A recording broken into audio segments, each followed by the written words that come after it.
You don't like my music says, I'm not a nationalist, I'm an internationalist. That means everyone. So along that line, I want to just share something with you. So again, in our book study yesterday, we were kind of laughing about this.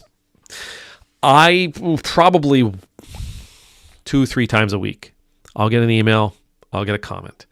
And in that email or in that comment, it'll be something along the lines of, you're Canadian, worry about your own country.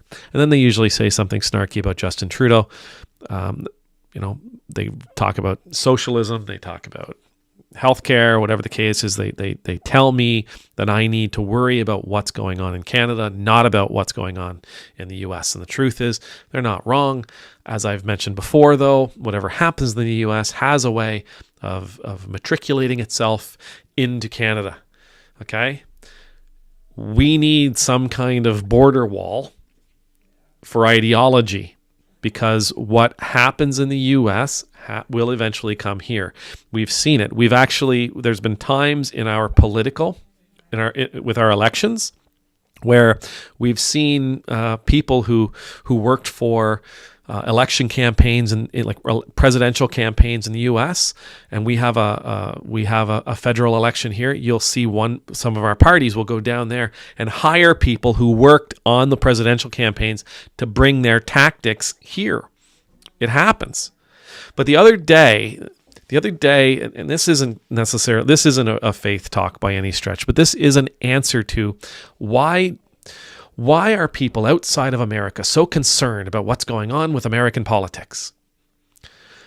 The other day in a speech, Donald Trump, standing there, he was talking about deporting all the people that he claims he's going to deport. I'm not going to get into the fact that I think doesn't really mean that because of what it would do to your economy. It would shut it down, right? But let's just, for the sake of it, say he was talking about. Let's just, for the sake of it, say he was telling the truth, because that's not really part of this talk. But he was talking about how he's going to get rid of all these people, and he said, and those countries will take them, or else, right? Those countries will take them, or else.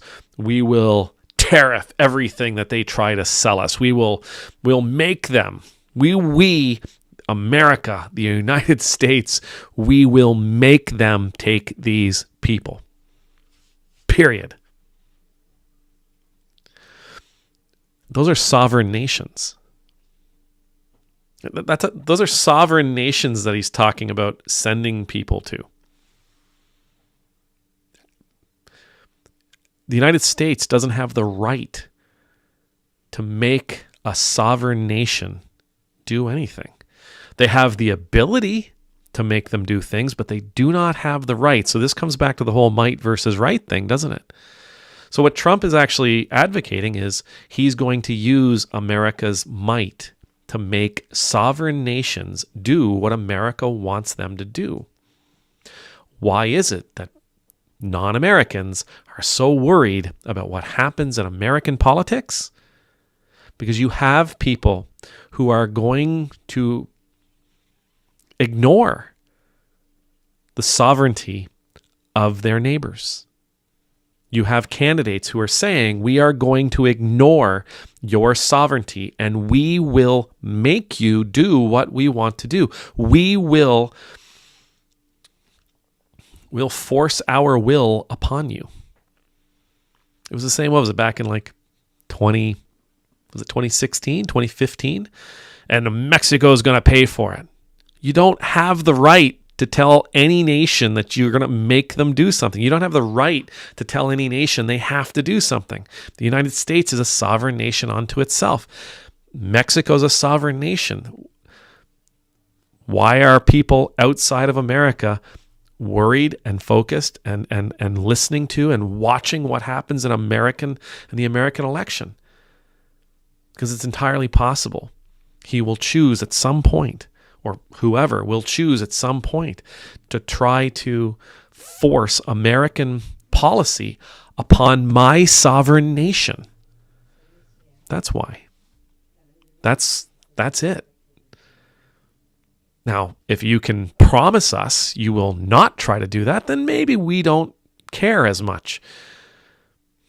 But sadly, for the last 80 years, it's kind of been standing policy. It matters to the world who is in power in the U.S. It matters to the world what's going on in the U.S. The U.S. has a tendency to force their desires onto the rest of us. So that's why I talk about what goes on in American politics. That's why I talk about what goes on in the American church. That's why I talk about what's going on with Christian nationalism that's rearing its ugly, insensible little head. Amen.